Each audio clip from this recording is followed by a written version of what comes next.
I'm Evan Czaplicki. And I'm Richard Feldman. You're listening to The Changelog.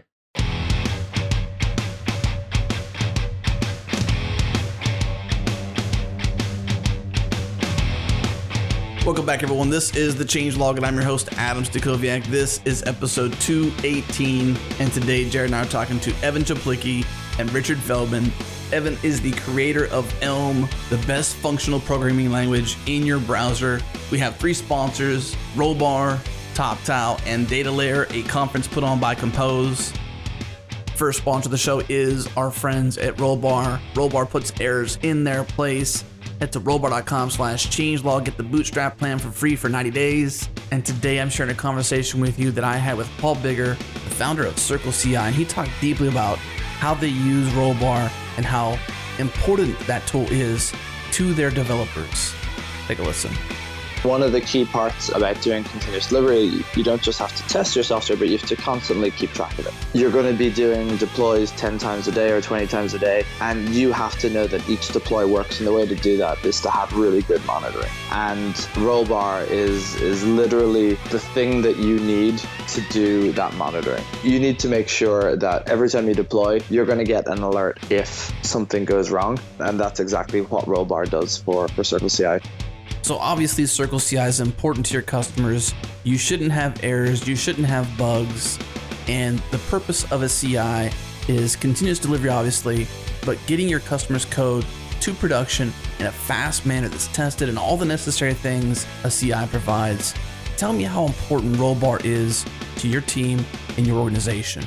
We operate at serious scale, and literally the first thing we do when we create a new service is we install Rollbar in it. Like we need to have that visibility, and without that visibility, it would be impossible to run at the scale we do, and certainly with the number of people that we have. Like we're a relatively small team operating a major service, and without the visibility that Rollbar gives us into our exceptions, it just wouldn't be possible. Oh, that's awesome. Thanks, Paul. I appreciate your time. So listeners, we have a special offer for you. Go to rollbar.com/changelog, sign up, get the Bootstrap plan for free for 90 days. That's 300,000 errors tracked, totally for free. Give Rollbar a try today. Head over to rollbar.com/changelog.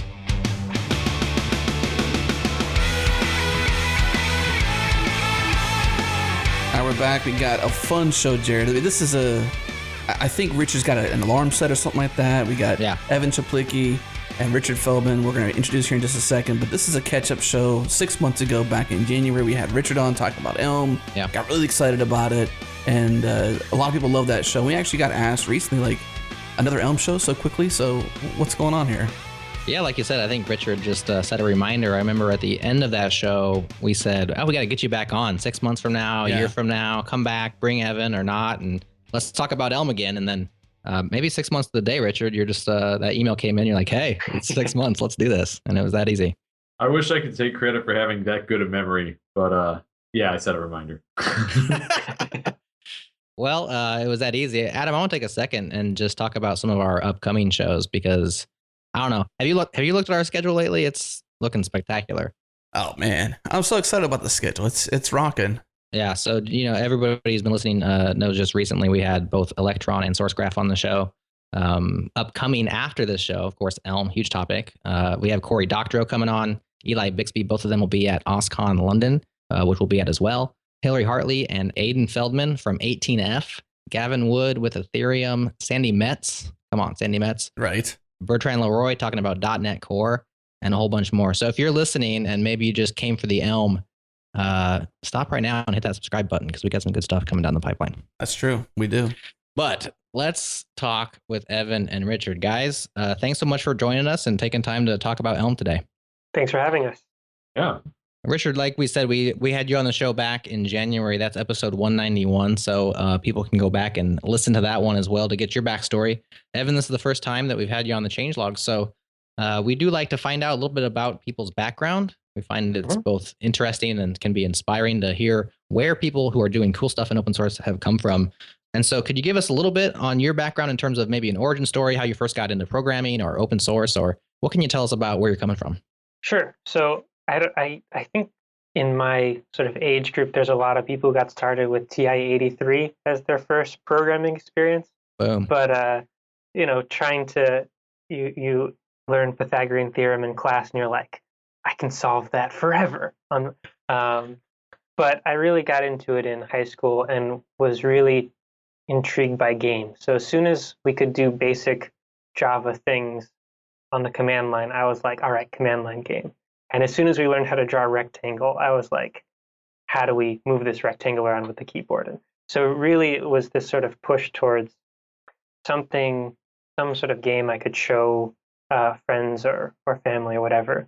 And one thing that's been interesting as I've been working on Elm is sort of coming back to the same thing except many years later. And it's better than my Java code, partly because I'm like a bunch of years older and maybe more experiences, but also because I made a language. So like I'll come back and be like, oh, I did it again, except this time, and it's so much nicer. All I had to do was make a programming language. No one ever says that. Yeah, Right. that's been one of the fun, like one of the early examples with Elm was a sort of you walk around as a RPG type character, and I actually used art from a project I did in high school. And so it's the same look.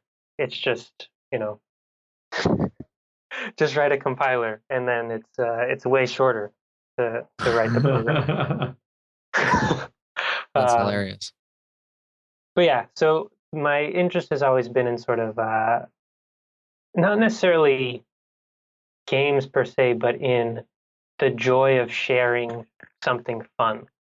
So when I got into language stuff, it was sort of with an eye towards what cool thing can I make for people. And to tie this in a little bit more, I had this experience at a place I was interning. I was interning at Google, and I was a back-end focus, so writing C++, writing callbacks in C++, wondering why you would write callbacks in C++. But that project finished a bit early, so I had a bunch of weeks and ended up helping out on a front-end project. And I had this feeling that I was working on, in theory, I was in the best environment to have a good experience, and the kind of things that were difficult were just sort of comically bad. So I remember we wanted to put the logo in the middle of a box, both vertically and horizontally in the middle. And at some point we just were like, nah, maybe we don't want to do that. Yeah. Or we had a sidebar, and the sidebar was going to be reused on all the pages. And so we were like, oh, how do we like reuse this code? And the answer was like, oh, there's not really a good solution for that. You can maybe make an iframe, or like we have this custom templating language internally, and then you can, and it just was like, this is a 20-year-old technology that's running the whole internet. And like, this is the ideal, I don't know, there were just these kind of problems that seemed so silly, and that really stuck with me. So sort of having a background in languages, this ended up being a big motivation for how this project came to be. And the root there isn't like, oh, I want to make a thing. It was, I specifically want to vertically center this picture. And that desire kind of got out of control.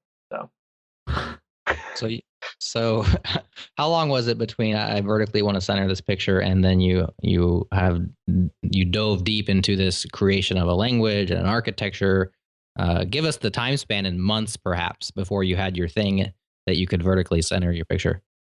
Probably the initial story of being an intern, that was about a year or two before I actually started working on Elm. Okay. But before doing anything. So it sort of was just percolating in my mind as like, man, that was a terrible experience, but at the same time, I want to make cool stuff in that realm. Right. And in the meantime, I'm learning more about compilers, writing parsers, these kinds of things, sort of building these skills, not in a directed way, but just in a way where by the time it comes around for me to do my senior thesis, these things all aligned to make a project I was really passionate about.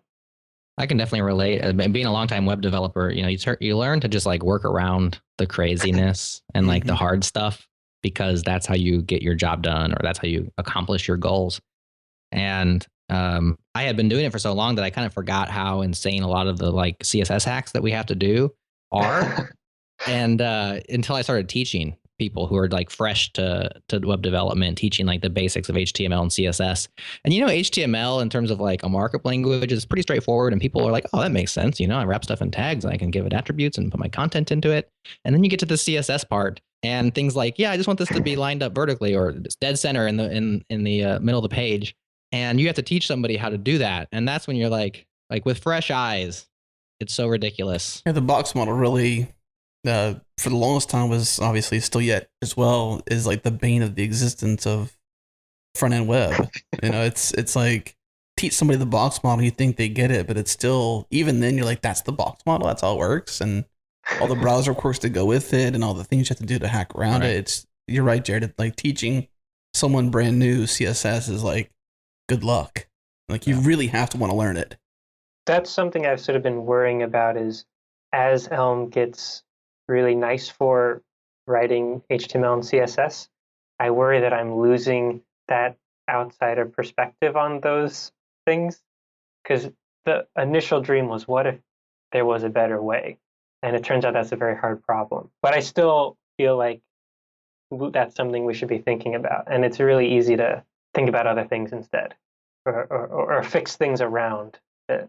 But I think if we look at the stack, though, like the front end stack, the thing that is the most, and man, I hope I don't get beat up by the CSS people out there, because I'm one of them too, but like, you have to admit that CSS is probably the one of the most quirkiest pieces of the front end, right? Like, it's the hardest part, in my opinion. Like, learning CSS is like a dark art, and getting to mastery is almost unattainable. Like, it takes at least 10 years of CSS to become a master, I would say. So I think I would agree that, I mean, absolutely, CSS is one of the hardest parts about web development, possibly the hardest, honestly. Yeah. But I think that what's tricky about it, coming from the perspective of using Elm, is that with JavaScript, it's a pretty reasonable proposition to say, I want to take this part of my web app and pull it out and replace it with some Elm code and just sort of introduce Elm that way.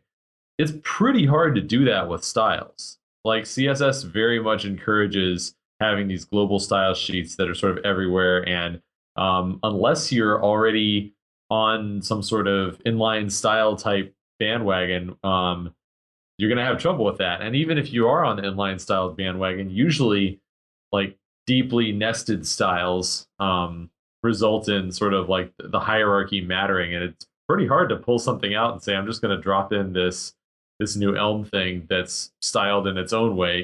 Basically what I'm saying is, even if Evan said, hey, Elm now has a great way to do styles so that you don't have to learn the box model and so forth, that still would be difficult from a how to introduce it perspective. Because one of the things we've learned is that the critical thing for people to start using Elm in production is introduce it gradually. Mm-hmm. And I don't know how somebody would do that with styles, just because of the way that CSS is designed.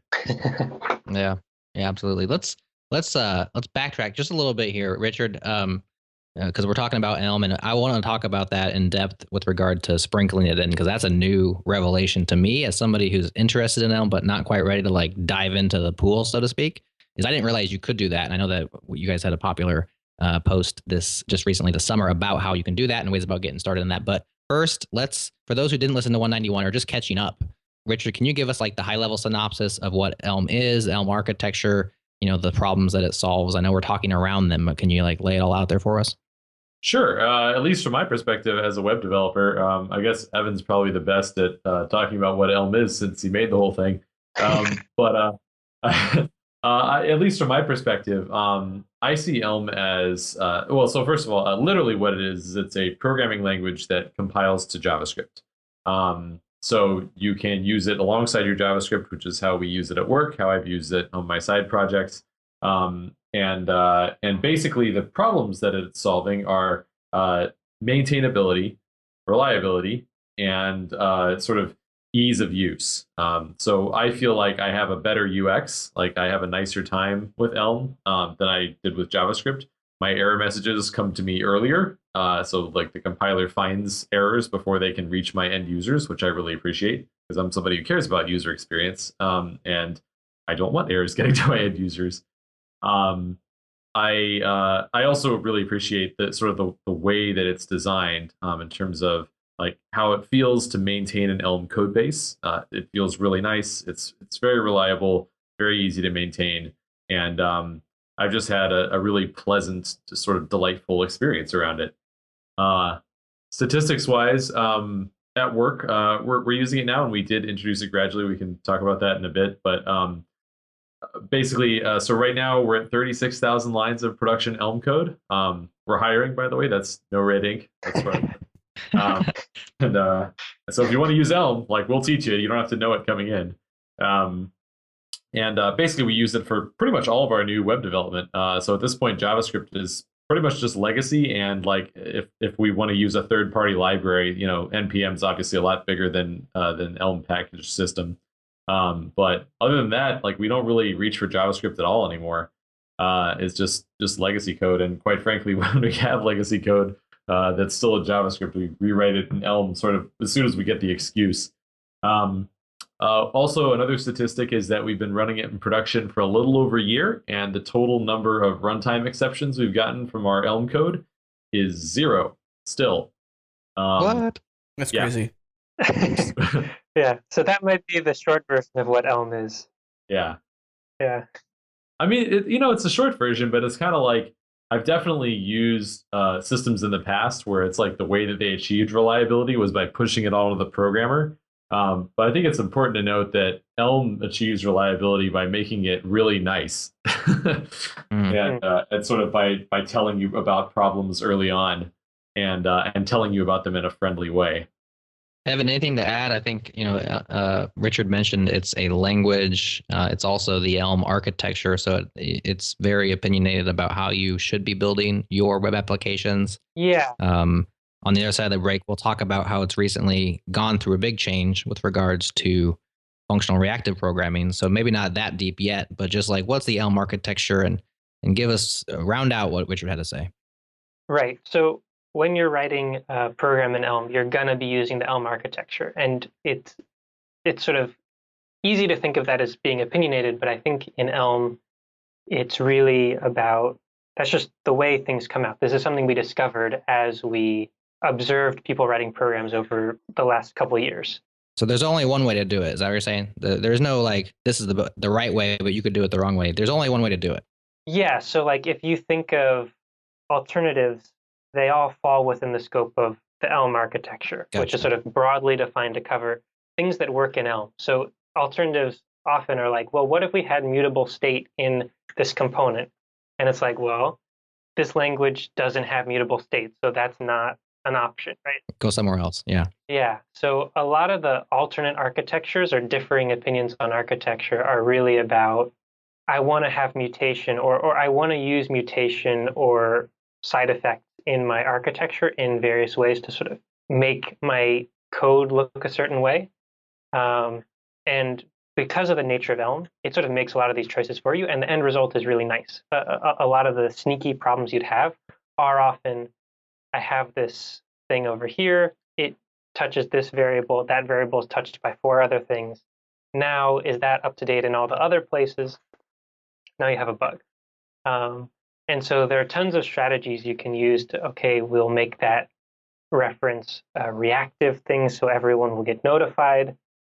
This ends up with issues around, okay, so which direction do the messages go in the end? So you end up with some quite complicated stuff along these lines. And so in Elm, by sort of starting with the foundation of all values are immutable, the architecture falls out of that. So I think it might be interesting to see sort of what the discovery process looked like. So I noticed that my programs always were written a certain way. So one of the first bigger programs I wrote was actually a presentation about Elm in Elm. And I was hacking it together very close to the time I was going to be showing it. And I finally got it working, and I went through to clean it up. And I was like, actually, this is like decently architected. That's weird. And I had this experience a couple of times where I made a little Mario game for myself, and I was like, oh, this is fine. I wouldn't expect it to have come out that way. But then I was also like, well, but I made it, so maybe I just have an intuition for it or something. Mm. So I went to what was at the time called Hacker School, Mm-hmm. and someone there, just in the course of a week, they made a little side-scrolly type game and asked me for a code review. And I was like, this is good. Like, not in a, I don't think you would write good code, but just like after a week coming from no experience with functional programming or Elm or anything like that, to write something that was well architected, I was like, this is a little weird. And so that's sort of when I started noticing this pattern that we ended up calling the Elm architecture. This idea of you get messages in, you have an update function that updates the state of your application, and then you have a view function that says, here's how I show that on screen. And that's just sort of how Elm programs come out if you use the language. Very interesting. Well, we are hitting up against our first break. On the other side, we're going to talk more about kind of this discovery process, because it seems like you're still in it to a certain degree. Just in May, I believe, Elm 0.17 came out with a big change to the way that Elm works. And so it seems like a dramatic simplification. So we'll ask you about that on the other side of this break. This message is for all those team leaders out there that are looking to easily add new developers and new designers to their team, easily scale up when you need to.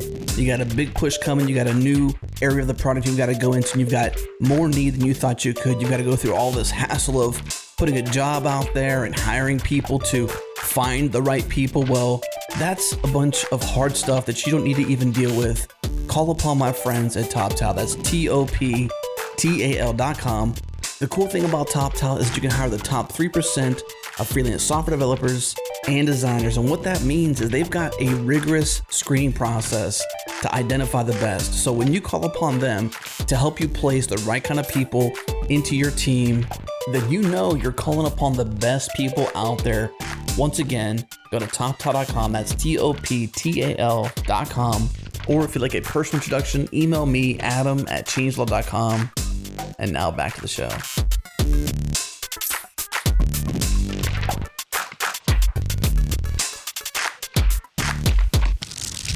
All right, we are back with Evan and Richard, catching up with Elm and what's happened since January. We like to say around here that open source moves fast, and in the Elm language and community, that's more true than you would know, because things are moving fast. And back in May, you guys released Elm 0.17, in which Elm said goodbye to functional reactive programming, which is a term that's near and dear to a few hearts, but also big and confusing perhaps to other hearts. So let's start with maybe a description of what FRP or functional reactive programming is, why Elm was using it, and then why Elm is no longer using it. So that's a big question. So if you sort of trace the roots of the term to the academic literature, it means a very particular thing. And there's sort of disagreement within the academic literature about what the scope of that term should be. So in the original conception, it was about a continuous model of what's going on. So it would have been really nice for animations or sort of 3D things where you could describe all your, like the physics of your situation with just the closed form physics solution or equation. So you basically write down Newtonian physics and it like does the right thing. That was the initial vision. So I came to this sort of independently. I didn't know about this literature. I came to it from the perspective of I have this library basically for making visuals, 2D layout. So I can put things in the middle of a box. Actually, the middle, it's very easy. You put it in the middle of a container, it works. And at some point I was like, this is cool, but I'd like for it to move and interact.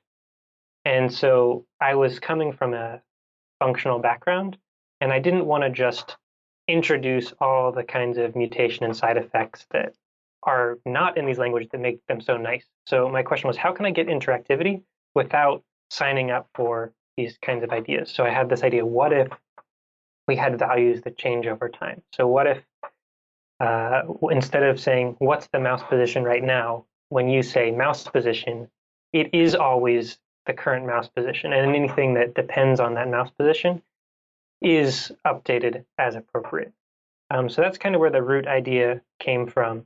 And for a couple days, I thought I invented this, and I was like, oh my gosh, the whole world's going to be different. And I told my mom about this, and she was like, you should see if there's any like related work or anything. And it turns out I was, I think, like 13 or 14 years late on this one. And if you really trace it back, it's much older than that. But so it comes from this idea of how do we do things in a functional way without introducing all these imperative techniques that are typically used.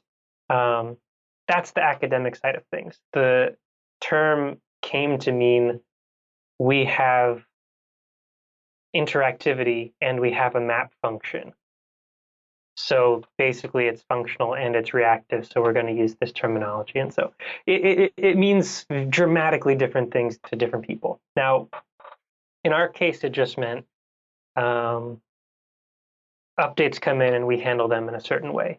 So what we noticed is people were sort of setting up the same programs, right? So I take these inputs, I merge them all together, I update my model, I send it out to my view. And so no matter what your program was, people were setting up the same network of signals, is what we called them. Other people call them observables, whatever. Everyone was setting up that same system. And so at some point, I think Richard did a lunch talk somewhere, and everything was good, but we sort of, yeah, everything was good, but we stumbled on the signals part, just explaining it. So on the walk back to the office, we just were chatting, and I was like, I bet I can hide all of that with the library before you can get back to work. So I walked upstairs and did it, and he walked back to his office, and I had it out there. So essentially, we found a way to create that signal graph, that basic setup that worked for, I want to say, 100% of programs. We didn't know that at the time. But we were like 99% of the time this is going to be enough.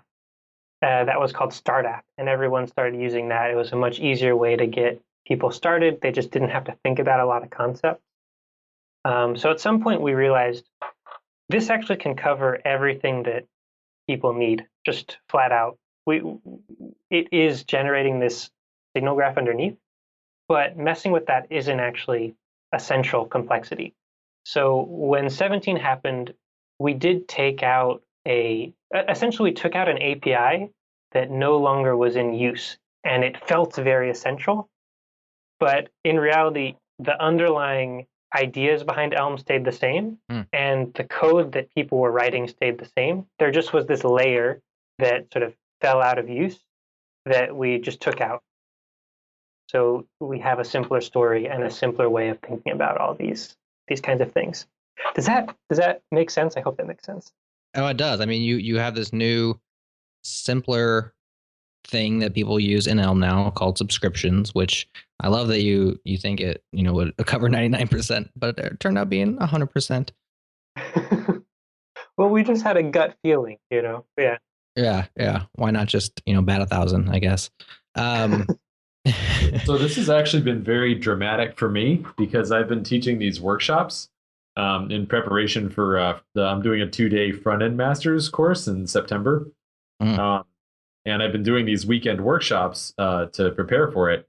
And so I've been doing them both before and after this change. And the difference in how the workshops go has been extremely dramatic. Like the percentage of people who walk out just feeling like, oh, this is awesome and I get it, has been very different. Like when I don't have to explain any signal stuff, it's like they're building the same programs fundamentally. They're organized the same way. I talk about them in the same kind of language. The difference is just that people get it more easily. So it actually seems like not only is it a simplification, but it's also just presents a much nicer learning curve. Yeah, and so part of the change is before and after this, you really didn't have to know about signals, but before it, you felt like you did have to know about them. Um, and I think that's an important thing that it's easy to forget about is that the fact that something exists will inherently make you feel like you should know about it. And so I've used many languages that are this way, where there are concepts and terms that exist, and the fact that I don't get them yet makes me doubt what I already know.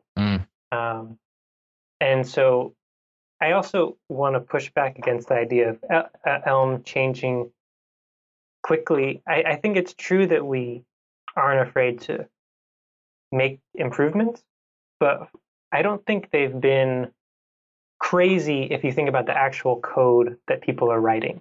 So when 17 came out, I don't know if this is maybe Richard can give a better estimate, but I'd say the actual code that would have been invalidated or not work anymore is like 5% of code. It's not really a huge change. And I think I'm pretty deliberate about how can I improve things and make an important change without disrupting everyone's stuff.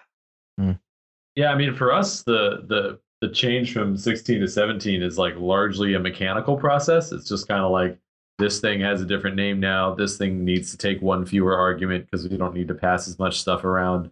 But actually, honestly, like the big thing that we had a lot of conversations about was like, how do we deal with merge conflicts? Like just baseline programmer stuff. Like how do you upgrade a large code base? And of course, as pretty much always turns out to be the answer turned out to be do it incrementally. Spoiler alert. Yeah. But yeah, conceptually, like not a big change if you were already using Start app, which we were. Mm-hmm. So on the practical side, if you were using Signals, that gets changed over to subscriptions, and Signals just is gone from you just don't have to worry about it anymore. Signals are gone and you don't have to worry about them anymore. But actually, subscriptions are basically. So when Evan said, and this is my take on it, but basically, there were certain things where before you needed to use signals, and now you just don't need to use anything. They're just a first class thing. So, for example, like an on-click handler, it used to be that you had to pass an extra argument to on-click in order to make the wiring happen, and now you don't. You just on-click just takes one fewer argument. It's just one less thing to learn, and it still works the same way. Yeah. That's I generally characterize 17 as we learned what it would look like to write good code, and then we just made Elm accommodate that better. So it's not like anything was fundamentally changing in Elm architecture, or we were just sort of taking the next step based on what we'd observed to what people wanted to do. So subscriptions are basically just almost all of the changes were just taking stuff away. But the one case where they weren't was like, how do you respond to like a global event that's not scoped to a particular DOM element? So for example, like a full screen change, like if I change my browser full screen mode to not full screen mode, it's like, how do you listen to a global thing like that? You can't put like an on-click handler on that. You don't have access to document directly. So how do you do that? Subscriptions were just like, it's like, oh, if we just introduce one new thing to cover that one particular set of cases, then you don't need signals for absolutely anything at all. Well, and my alternate phrasing of that is that before you would use signals for that, and signals in some ways were sort of tough to weave into the basic Elm architecture that everyone wanted to write. And so it's not that the fundamental mechanism changed, it's that the API around that sort of shifted to make it a lot easier to get those messages. Well, easier is always better, right? I think as a user of Elm, or as a casual observer of Elm who's thinking about using Elm, anytime that you can simplify mental models or even the code that I have to write, I'm all for that. Do you guys see any other, I don't want to call them big changes and with regard to the way things work, but low-hanging fruit or aspects of Elm that are perhaps confusing now that you could find similar wins like you did with Signals? I don't see anything like that. I think Signals was the last real stumbling block. So one of the things Richard and I think a lot about is how can the learning curve for this basically be as smooth as possible? And it's at a point now where I'm pretty happy with how it looks. I don't think there's any point where there's a huge jump where we're losing tons and tons of people. There might be blocks, but there's nothing that's close to what signals were like in terms of learning curve. I do think, honestly, I think the biggest changes that we have left are not language design changes, but rather communication changes. Like we're still figuring out the right way to present things such that people end up proceeding like with their exploration of the language and getting into it in a way that leads them to a good outcome. So this is a big thing that I've been seeing recently is, so we use Elm a lot at NoRedInk. We love it. I mean, we've been extremely happy with it. And we've sort of ended up with, I think, honestly, by accident, sort of like doing what turns out to be the right thing in terms of how to scale an Elm application. And I think that I've talked to a lot of people, especially beginners, who seem to not be as lucky as we are and seem to be starting off going down the wrong road. And I've really struggled to communicate to like how they should, basically learn from our experience and like end up in a happy place. But I can't claim to be really good at that yet. I'm still learning how to like communicate that effectively. Yeah. And we've had things like this in the past where we needed to introduce a particular concept that is just generally useful. And the language that was paired with it sort of by social accident or sort of historical reasons was really confusing for people. And so there are examples where we spent just like a year or more thinking about what's the right terminology to pair with this idea such that the idea becomes easy, not change the idea in any way. And I think that's what the kind of thing we're working on now. Richard specifically is mentioning components. So a lot of people come to Elm from JavaScript where components are really common concept. And thinking in that mindset often leads you to do odd things. The reason why is that one way to look at a component is as an object, right? So you have your local state, you have these publicly exposed methods. And if you came to Elm and said, I want to structure my whole application around objects, everyone would say, oh, Elm doesn't do things in an object-oriented way, you should reconsider. But if someone says, oh, I want to structure everything in terms of components, because it's a different term, the fundamental similarity between those two things doesn't trigger in anyone's mind. So they're like, oh, okay, let's see how we can make that happen. And I think that's led a lot of people to try to do object-oriented patterns in a functional language, which is just inherently, like, if you use the right terminology, it's easy to see when you're making that mistake. Right. Yeah. So basically, when I tell people about like certain characteristics of our code base, they're just very surprised and kind of disbelieving. So like I say we have no runtime exceptions, and people are disbelieving because that sounds like too awesome to be true. But then I tell somebody like, we have a page. This is our assignment form. And it's incredibly complicated. It's like every time we add a new feature for our teachers, like a new type of quiz they can do, we have to modify that thing. So this is our most heavily maintained page. Before we started using Elm, it was in React, and it was really difficult to maintain. Like tons of nested components, like React components, following best practices to the best of our ability. Today we rewrote an Elm, and we've had to maintain it a lot since then. Now it's not scary. We're just not afraid of it anymore. And people are like, okay, cool. So how is that organized? I'm like, really, really flat. Like we have a model that's just a record with like 55 fields in it. Like I counted like yesterday. That's what it is right now. And then we have a message, and that message has 40 different possibilities in it. And you say numbers like that, and someone's like, obviously you need to split that up. Like you're doing something wrong. I'm Right. like, no. Like distributing state makes stuff harder to maintain. It just does. Like distributed systems are not legendary for having good UX. Actually, they have the exact opposite reputation. Right. And so but the thing is, like React is designed to do that. Like that's how you're supposed to do things in React. If you look at like React's homepage, they don't say your first render. They say your first component, right? The word component, I did this search too. If you search like Command F for component in the React docs, you get 10 hits just in the sidebar, right? If you Command F for component, like you bring up the Elm guide and do that same thing, you get 0 hits because it just doesn't make sense in Elm. It's just the wrong way to go about doing things. And so, like, I can know from personal experience that, we've had incredibly great success making things maintainable and scaling things, like even the hardest parts of our app, by just not doing that. But yet people just have this reflex that they feel like they need to do it. Like if they don't do it, they're doing something wrong, because in object-oriented programming, that's what you're supposed to do. But it's not true in Elm. Yeah. And I actually had a personal experience where I did this to myself.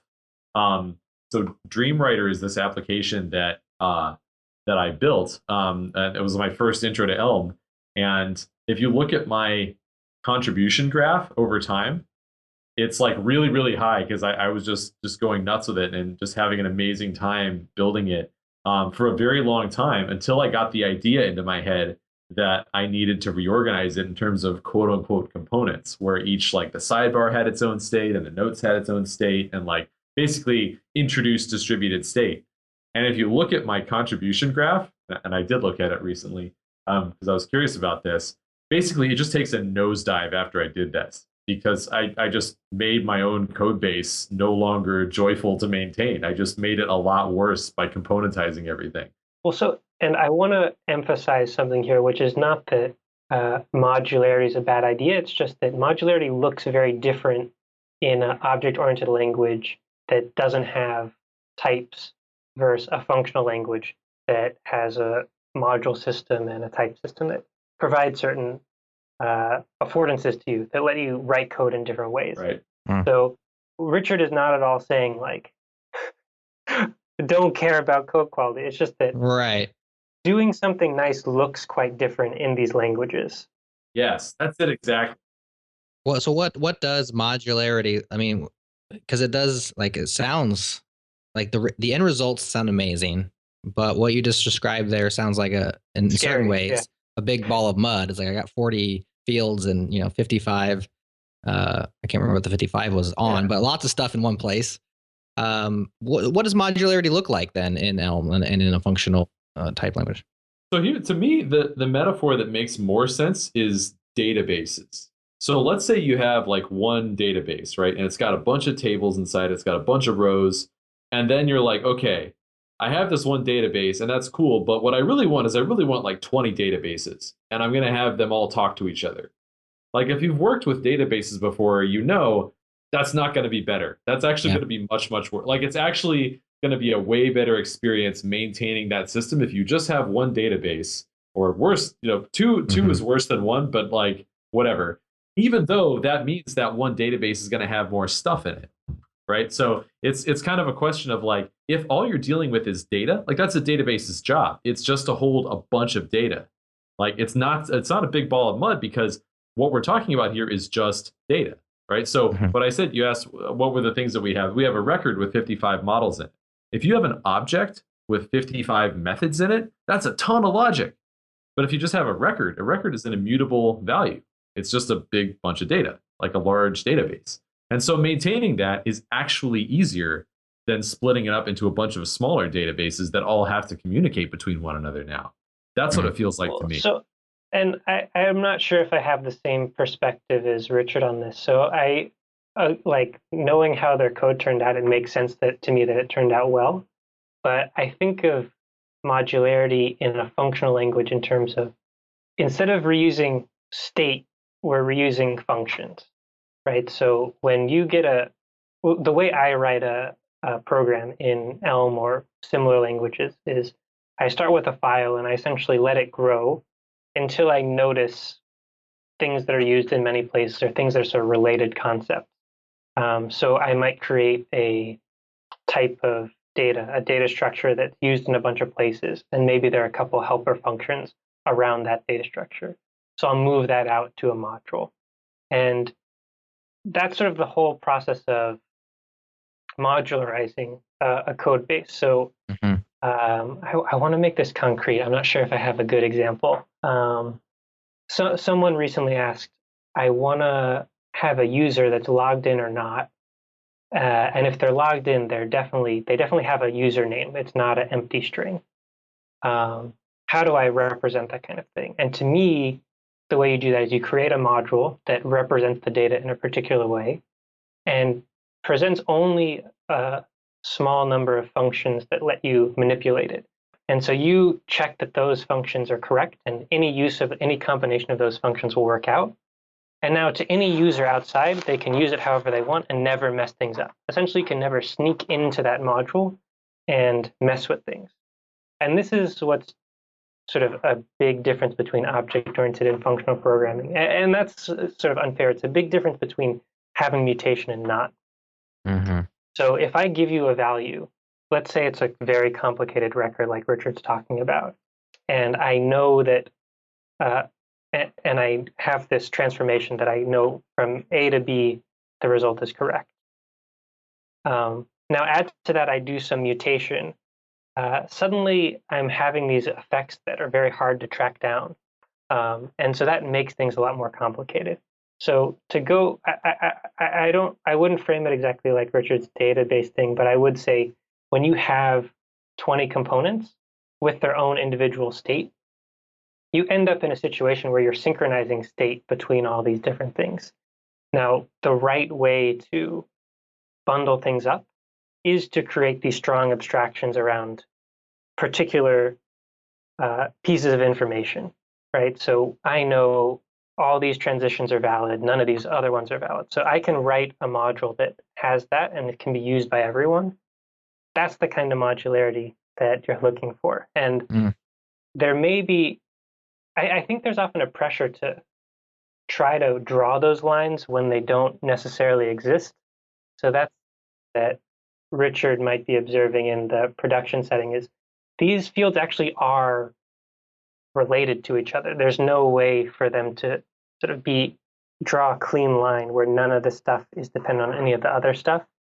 I don't know enough about the particulars, but yeah, hopefully that helps give an idea, right? So in the end, I would argue that the ability to write modular code is just fundamentally better because of the lack of mutation. In a sense, like I can have two independent components and they can have no shared anything. But if I hand them a function, both of them, that mutates the same state, suddenly they're clashing with each other.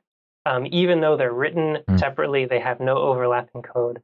And you just can't do that kind of thing with Elm in the first place. And I'd say that's probably the biggest source of what you have a system that seems modular, that actually you have these weird action at a distance problems. So one of the important things to note about this is that although we have, on that page, like one large model with 55 record or large record with 55 fields in it, that's just because that page is complicated. Those are 55 individual data points that we need. And so the question then becomes, how do you organize that? And like Evan said, the idea in Elm is that the cheapest way to make things modular is with functions. So yeah, we have one record with 55 fields in it. Guess how many functions we have? I don't know. I haven't counted, but it's a lot. I mean, we have tons and tons of functions working on that thing. And they're not all just taking the entire model, right? They're all saying like, oh, this is a function that deals with just this, and this particular piece of data. So we just make them function arguments. And because the way that Elm encourages you to write your code is, with lots of small functions that, do sort of the simplest thing that they can do, it ends up that the business logic of that page ends up being really simple. And in large part, it's really simple because we don't have to do all this synchronization. We're just like, okay, we have this one central source of truth. And when we want to work on it, we call a particular function that just does one particular thing. And we just give it whichever, pieces of data off of that big database that it needs. And that's it. And we could instead, like say, okay, only these functions get to work on this subset of that data, and we're going to carve that off and make it its own small self-contained system. We could make things a lot worse on ourselves. Well, so it may also be that you have an odd scenario, or maybe a common scenario, but for the kinds of things I write in Elm, it's different. So I've recently been working on a little expando. So if you know the console in your JavaScript developer tools, how you can open up arrays and see all the things. And so I'm working on a version of that for Elm values. And that's something where the expando logic is in a module. And when I want to show an expando, I grab it from there, and there's a certain interface that I use to mess with that kind of thing. That's a case where there's a pretty obvious line, and there are invariants about an expando that I want to maintain. So by putting that in a module, I can make all that happen. So the ability to do this kind of modularity is totally there. And I think what I would take from Richard's scenario is when you have a language that's really easy to test and catches errors for you with the compiler as aggressively, you can have really big chunks of data, and it works pretty well. Let me make an observation, and I think this will tee up the next part of our conversation around adoption. Because I'm just looking at Elm from an outsider's perspective, and Adam can attest to that. Very interested in it. In fact, this happens quite often on the changelog. But I think I hung up that call with Richard. I told Adam, "Oh, I gotta build something with this," and then I never did. So unfortunately, that happened as well. But just looking at the interest around Elm, because you guys have a lot of interest, I think the features are super compelling, like zero runtime exceptions, the error messaging, that are friendly. That's kind of famous for that. The semantic versioning that's enforced on libraries. So many cool things about it, and so much interest in the community. I mean, I can't think of another project, save I guess Elixir and Phoenix, that gets 2 changelog episodes in the same calendar year, for instance. And just people are like really excited about it. And then when we look at adoption, it's like there's a lot of different hurdles that you guys have to overcome to move people from like interested and it's mysterious and I would like to try it, but I'm not really sure how. And like full in, like Richard's like full in, NoRedInk is full in on Elm, right. 37,000 lines of production code, like going from interest to there. Like, what are the things in the way? And I'm seeing a few different aspects of that. And one of this is just the preconceived notions that a lot of us bring to Elm from object-oriented programming, or this idea of components, which many web developers, especially in the front end, have either been thinking about or using for years.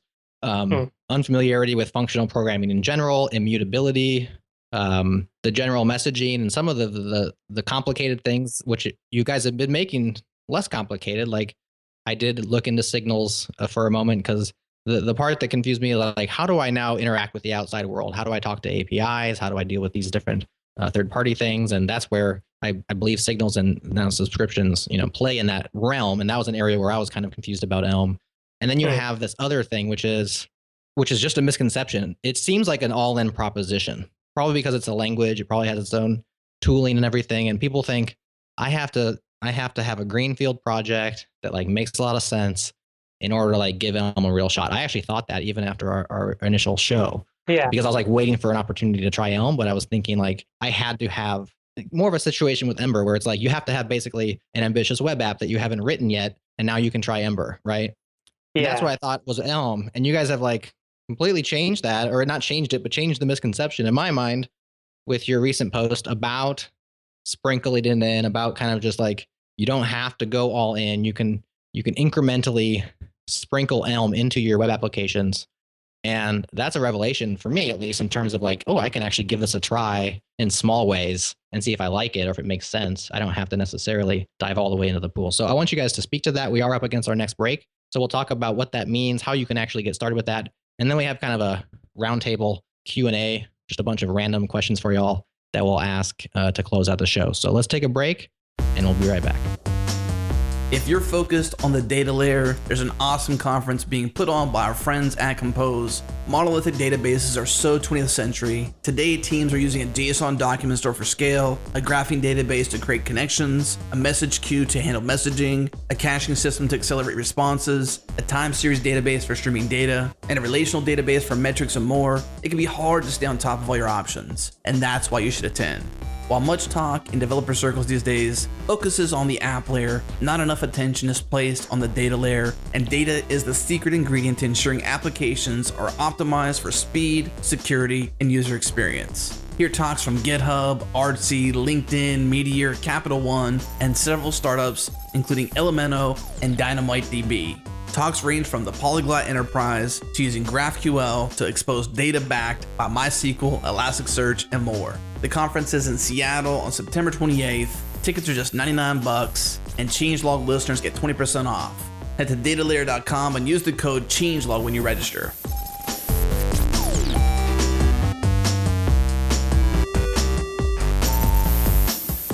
All right, we are talking about Elm, and one way that they are making it easier to adopt, or maybe it's always been easy to adopt, but we just didn't realize this before. Evan recently wrote a post back in July called How to Use Elm at Work.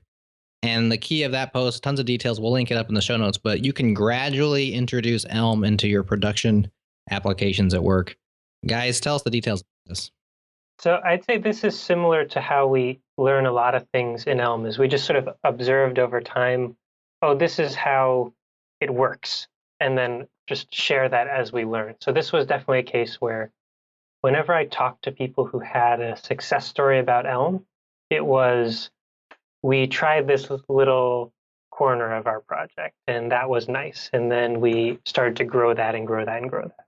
Or we had this little page over here, and we said, oh, let's give it a try. And so I don't know of any full rewrite or greenfield. I guess there are some consultants who are able to do that, but typically when people are doing that, they already have built the expertise through this gradual process on other hobby projects or smaller projects and other that already exist.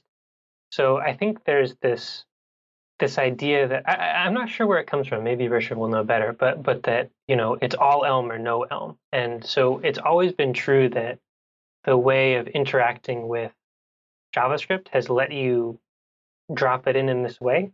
And so a big goal of the How to Use Elm at Work was really just to tell people, hey, I know this used to come like really late in our documentation, but check it out. This is how you embed it and how you use it gradually. So we had kind of made a almost necessary presentation error, right? So talking to JavaScript happens through this idea of ports. So essentially you can send messages into Elm and send messages out to JavaScript, and all the communication happens through that. And pre 0.17, that needed signals. So essentially you needed a big conceptual framework to be able to use that. With 17, it became way, way easier to do that all within your Elm code. And so it still was at the end of the documentation though. And we really wanted to have a way for people to know that approach and also have it be possible to present it very, very early on in the learning process. Very cool. Anything to add to that, Richard? Yeah, I think I'm just trying to ponder why it feels like what you're quote unquote supposed to do is wait for a big rewrite. And I think the answer is just that it's a different language. Yeah. Right. So, I mean, you have a different compiler, and conceptually, when you're starting a project, you pick a language, and then that's the language that the whole project uses. But the thing is, like, Elm interoperates with JavaScript, and it's totally fine. And in fact, it's totally great to have Elm side by side with JavaScript. If you think about it, like when you're writing your Elm code, you end up talking to JavaScript anyway, because as previously noted, there's an enormous ecosystem of JavaScript out there. And like, you don't want to just ignore all that. You want to use it. Well, but I'll add though, to counter this theory, that a lot of the languages we have that did become big became big through use with the language they were sort of edging out, right? So when you have C++ becoming popular, it's totally backwards compatible. And so you'll have these large code bases that are part one, part the other. And like a lot of languages take this route. And I guess you have the microarchitecture theories of how to introduce languages gradually in the back end. But I just don't know of a story of just totally replacing with a language. Like I don't know of any success stories along those lines of we just do it different now. And our business also still exists after this process. Yeah, I mean that's a good point to frame it that way, because that's kind of what led us to do it this way. Like the incremental approach is just it's a question of risk. It's like you know, if you do it all or nothing, then you're taking an enormous risk. Like what if you don't like it? I mean, what if you try it and then your team's like, no, actually, we preferred it the other way. Why would you ever do that?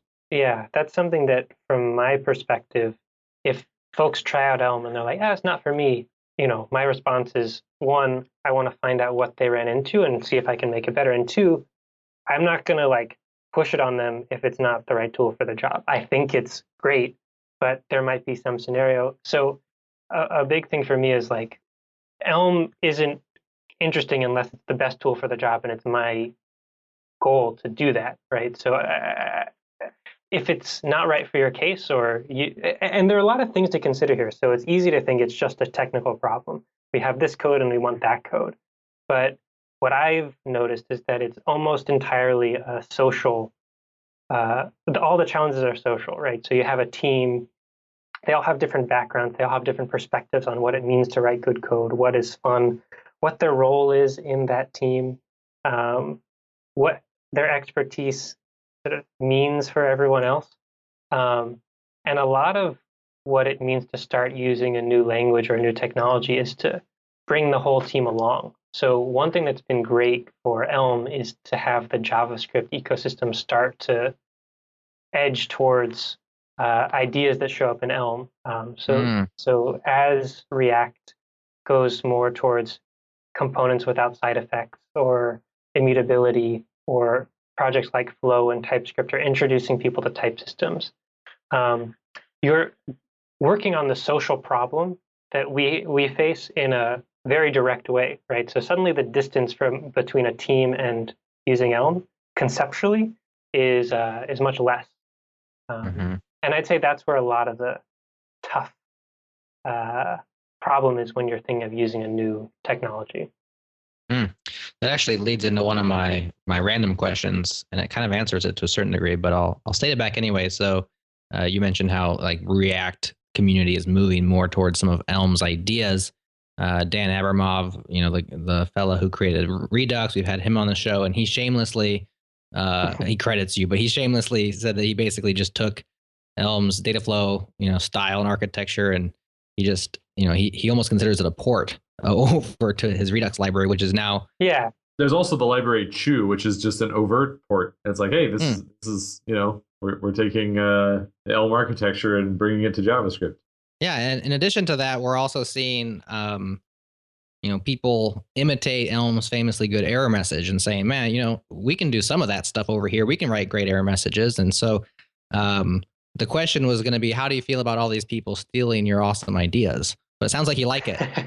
Well, it's been a emotional journey. So there are times when I would get frustrated about this kind of thing, and it never bothers me when it's properly cited, right? If someone says, hey, I saw this thing in Elm, it was inspiring, and I did this. That's awesome. I love that. But there are cases where something just comes out and you're like, I did that, and I presented it like that, and I talked about it like that, and you don't get a good citation on that. That really bothered me. Now, I've gotten over it just because it's silly to be upset about it, because it's still really positive for Elm. Even if no one knows that there's any direct inspiration, and even if there's not, right? So when React comes out, they're coming with this, what if your views work in this particular way? And it looks quite similar, but it's a case of co-invention as far as I can tell. We just came to a similar conclusion working from similar premises. And no matter what, that helps us out, right? So the fundamental wager is like, I'm going to try to do a really great job. And if it's great, then we're going to come out good from all of this exploration and effort to figure out how to do this well. Yeah, ultimately, I think the cross-pollination of ideas is just better for everybody overall. So a follow-up question to that, who are you watching and learning from? Whose ideas, might you steal and bring back to Elm?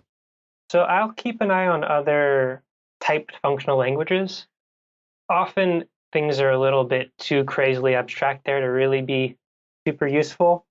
So a lot of the stuff I'm working on these days are tooling stuff, right? So one of the things that a preconception they have about functional programming is those people don't care about tools. They don't care about testing. They just, oh, well, if it compiles, you need, it's just like, I find those sort of excuses not actual good arguments. So a lot of the things I'm focusing on are, given that Elm has this design that's very structured and lets you do interesting analyses, and given that the tooling can be written however I want, like how can we make tools that are delightful in ways that have never been seen before? So you mentioned earlier our package ecosystem. Every package that's published, we have a semantic versioning automatically enforced based on APIs. So we know if there's a breaking change or a minor change in your API. And so there just aren't any libraries in the ecosystem that break that rule. So I'm really focused on how can I find opportunities in debugging. Richard's thinking about testing, where we can bring these ideas in a way that's never really been seen in a typed functional language before, just because they've been thinking about other things. We actually just came out with a new version of Elm Test, which is the Elm's unit testing library, and basically what we've done is we made I don't know if you're familiar with it. It goes by a lot of names, but there's like property-based test or generative testing or fuzz testing, which we like because it's fun. But it's the idea of you write your test once, and then the test runner just runs it for you like 100 times with different randomly generated inputs. So you get sort of a much wider coverage of corner cases, sort of without having to write all of those corner cases yourself.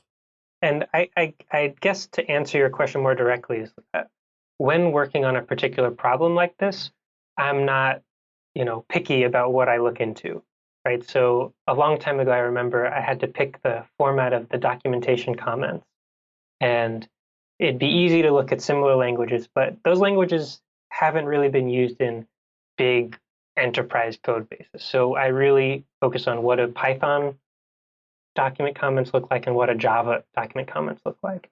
And just like those languages, whatever you think about them, good or bad, do that really well.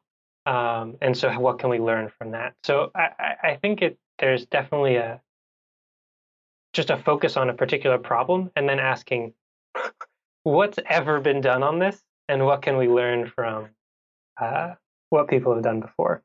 Another answer to your question earlier about what are we looking at? Erlang and Elixir comes immediately to mind. Wow. Adam, that tees you up. Well, yeah, that is actually, I've been quiet most of the time here, listening to you guys kind of dig deep into quite a bit of stuff here, but, we're obviously building the next version of the changelog on Elixir and Phoenix, and, when Chris was on the most recent show, 208, he talked about this kind of harmony between Elixir and obviously Phoenix, specifically Phoenix, but this kind of harmony between Elm and Phoenix. What do you guys have to say about that? Well, so one thing I've been slowly working on is Elm has in the core library, it has a module called process that lets you spawn these processes that will run independently. And if one of them blocks, we can swap over to another one and do work over there. And it's still quite a immature API, but it's the building blocks of sort of what every Elm program is built on behind the scenes. And I think over the next, couple of years, we'll be fleshing that out more and more. And that is sort of my original thesis work was focused on concurrency in particular. So this has always been an interest of mine. And over time, I've become really enamored with how they did the fundamental API in Erlang. So I'm trying to see how we can work nicely with that to have a concurrency model that's really excellent. And it's unclear where that will go, but have some thoughts. Yeah. Some other questions we have, I guess, towards the end here is it's not really an FAQ. It's kind of like just more like disbelief. You've covered it a little bit earlier in the show, but just no production errors. And I'm just wondering how, like, one of the goals that is stated in a recent blog post from you, Evan, it says one of Elm's goals is to change our relationship with compilers. Compilers should be assistants, not adversaries. Jared mentioned earlier you're famous for your polite and helpful error message or compiler error messages. But you also say a compiler should not just detect bugs, but it should also help you understand why there is a bug. Can you talk about why this is such an important piece to Elm? Yeah, I mean, that kind of came about by accident, that we have these really nice error messages. But it's always been a big weakness of typed functional languages is you have this, the story used to be, the error messages don't make any sense, but after a couple years, you get it, and it's really nice. And it's just, that's not good enough, right? Like, if we want to be competitive with these other languages and frameworks and stuff, we can't have a 3-year learning curve. And for NoRedInk to say that they have zero, what was it again, Richard? 0 errors in production, or what exactly did you say earlier? Yeah, 0 runtime exceptions. Yeah. So basically, so the way that we know that is because so we use rollbar to track runtime exceptions in general, and because our JavaScript code still throws them all the time. But specifically, to be very explicit about this, every single rollbar error we've seen in the past, ever since we introduced Elm, the fix has always been, in 100% of cases, not changing any Elm code. It's always changing, JavaScript, even sometimes server-side code. But it's never, the answer is never Elm did something that we didn't expect to the degree where it crashed. It's just that good at finding stuff. And so it's a mistake to credit me with this. So the ability to find this class of errors in this way and rule them out entirely goes back to the 70s. And there have been languages that have these kinds of properties for decades, but you get a communication problem around it, right? So often when people are trying to present this, they'll say things like, if you can have a type-safe program and it's a sound type system, then you get these properties, and these properties are really nice. And essentially what we realized is you can just say, look, these programs don't get runtime errors. That's the summary of all the theory that people have been working on for decades.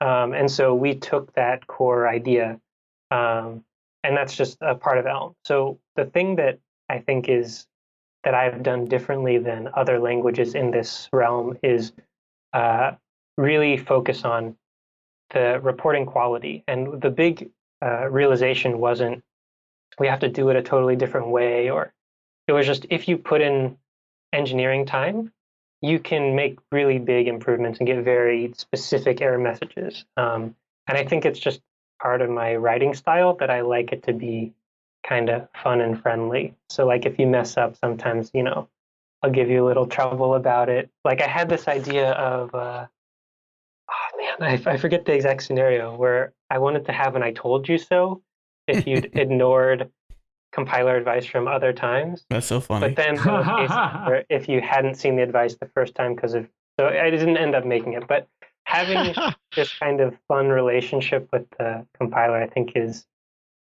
just fun for me to work on. So I recently did some improvements of the error messages for this upcoming release.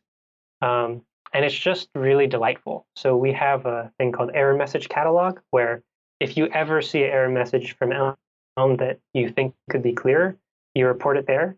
And periodically we'll go through and sort of try to group them all and see how we can fix a big swath. So I just went through, took a couple days, and you can make these really nice improvements.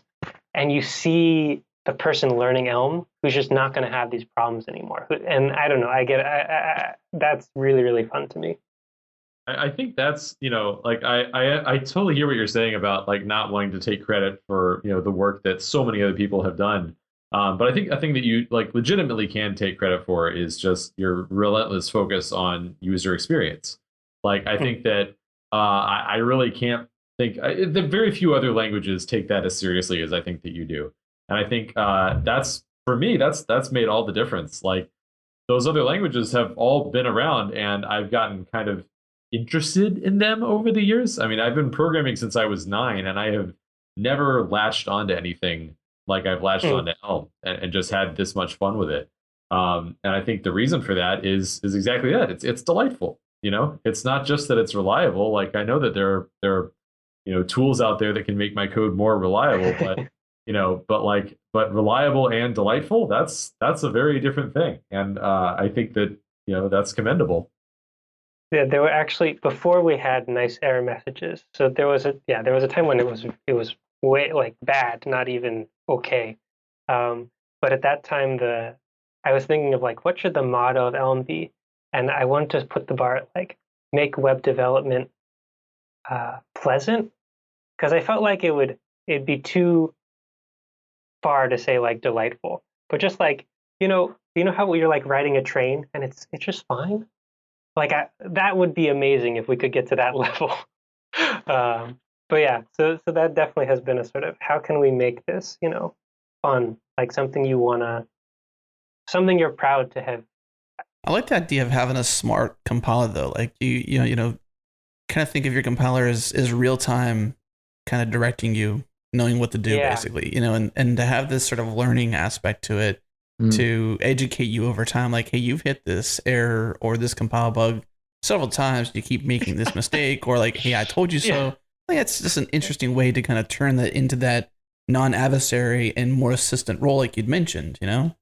Yeah, I was joking about this with my mom at some point. I was like, if we get the same error like 10 times, maybe the compiler could just be like, "Don't you get it?" I was gonna submit the Jurassic Park error message for you guys to add to your list. You didn't say the magic word. Oh yeah. But I've actually been thinking about how to make these error messages more interactive. So we have a certain class of error messages that's we don't know where this term is. Maybe you meant one of these other ones. So maybe there was a misspelling. And so in theory, we can just do the suggestions and let you pick one really easy. So like you click a button or something. So I'm very interested to see how far we can go in that direction. And also once you start getting editors with sort of more, essentially when the compiler exposes sort of more ability to know information about the program, your editor can start doing interesting things, right? So instead of just suggesting names that we know exist, we actually can know the type of the argument that you need. And then we can know that all the values that have that type. So can we start giving suggestions based on that? So I think there's a lot of cool stuff we can do there, but in time. It's gotta be tough too to imagine like what you can do and what you should do is two different things, right? Like what you can do is make the compiler and more of an assistant and make it more fun, but what should you do? Like you talked earlier about, the roadblocks to adoption and the various things you have to deal with. We've covered that in the show, but is that the perfect place to sit? And that might actually tee up the next kind of mention for you guys is ElmConf. So you might actually be able to learn about some future things happening, not just on this show, but to cover things that we've covered here, but at this conference. What's happening at ElmConf? When is this conference? September 15th. It's right before Strange Loop in St. Louis, which is one of my absolute all-time favorite conferences, quite possibly my favorite all-time conference. I bet. And I'm super excited that ElmConf is like co-hosted with Strange Loop. That was very generous of them to take it under its wing, as it were. Is there a particular affinity from the folks behind Strange Loop to ElmConf, or is it just? Oh yeah. Yeah. How did that happen? Well, basically, the guys who decided they were going to organize it, Brian Hicks and Joseph Hager, they live in St. Louis with Alex Miller, who runs Strange Loop. Right. And so I guess at some point I haven't talked to them about what the exact story was, but my guess would be that they were asking Alex for conference advice, and he probably just offered to be like, "Why don't you do it with Strange Loop? Let's just make it happen." Because from what I understand, he's been just like sort of a behind the scenes, incredibly helpful in so many different ways to making the conference happen. Just basically because he wants it to exist, and I could not be more grateful because Alex is an awesome guy and he does a great job with Strange Loop. And I'm not a Clojure person, so I haven't been to his Clojure conferences, but I just assume based on the quality of the other stuff that he's done that they're awesome too.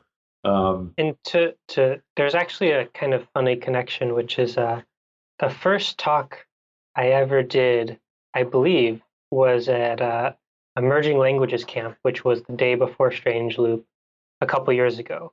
And I think that's the first time I talked about Elm in public, giving a talk. And so the Emerging Languages Camp, ElmConf is sort of in the same spot as that one.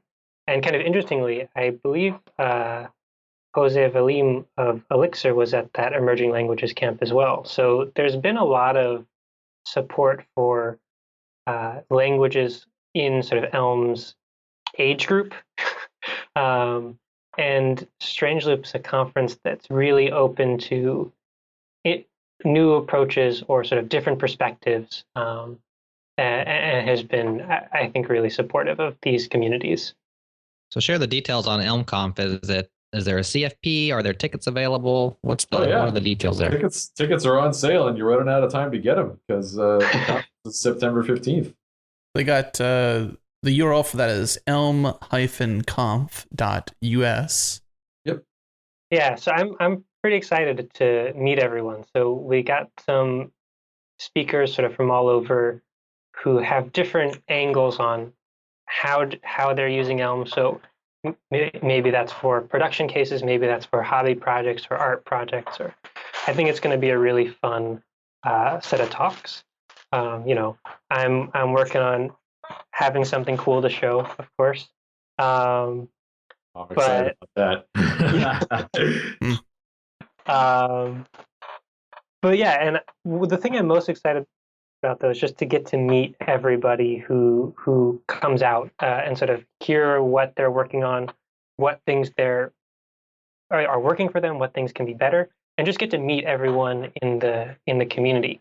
That's been one of the things that the most valuable kind of feedback, but also just really fun to I love it when someone surprises you with a thing you didn't know Elm could do. Right? So I had someone show me this like 3D concentration game with particle simulations, and I was like, I'm pretty sure Elm can't do that, and somehow this person had figured it out. So it's just really cool to start to see what people are up to and nice. How I can help out.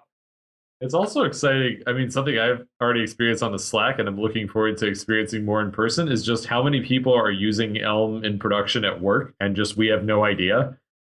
Like I was like posting on Slack, I was like, we have 36,000 lines of production Elm code. And some other guy was like, well, yeah, we have 15,000. I was like, who are you? I've never heard of you. Yeah. Yeah, I've heard of this happening in there's a phase of growth of languages where at first everyone's talking about it and they're like, oh, this is amazing. And then there's a phase where everyone thinks of it as their competitive advantage, so no one's talking about it. Right. And then all of a sudden you're like, holy crap, there's like tons of companies using this language. So I've heard this story for other languages where all of a sudden they're just like, oh, what? This is the first ElmConf, right? So this is the first time for you to basically meet face to face, aside from meetups and Richard, you doing courses and stuff like that, doing some teaching and whatnot. Like this is the first time to kind of get some real face to face with some larger known people that are using it, like Jessica Kerr and others in that list of speakers to kind of share some interesting things about it, but also get to meet, just general users that you didn't know had 15,000 lines of code in Elm. That's kind of interesting. So I'm a little worried we're going to find out that we're not the biggest anymore. Like someday we're going to talk to somebody, they're going to be like, we have more than you do. We'll be like, oh man, we can't use that as a selling point. Still have Evan. If you come work at NoRedInk, you get to work with Evan. So we still got that. There you go. Yeah, of course. That's always good. Lines of code isn't a good judge anyways, but yeah, that's probably a good place to close things down for this show. I know that we have had our eyes set on the next wave of changes from Elm and to have you guys back to kind of talk through some different things. So I think we've covered quite a bit in today's show. Is there any last rock unturned that you want to mention besides obviously ElmConf and to go?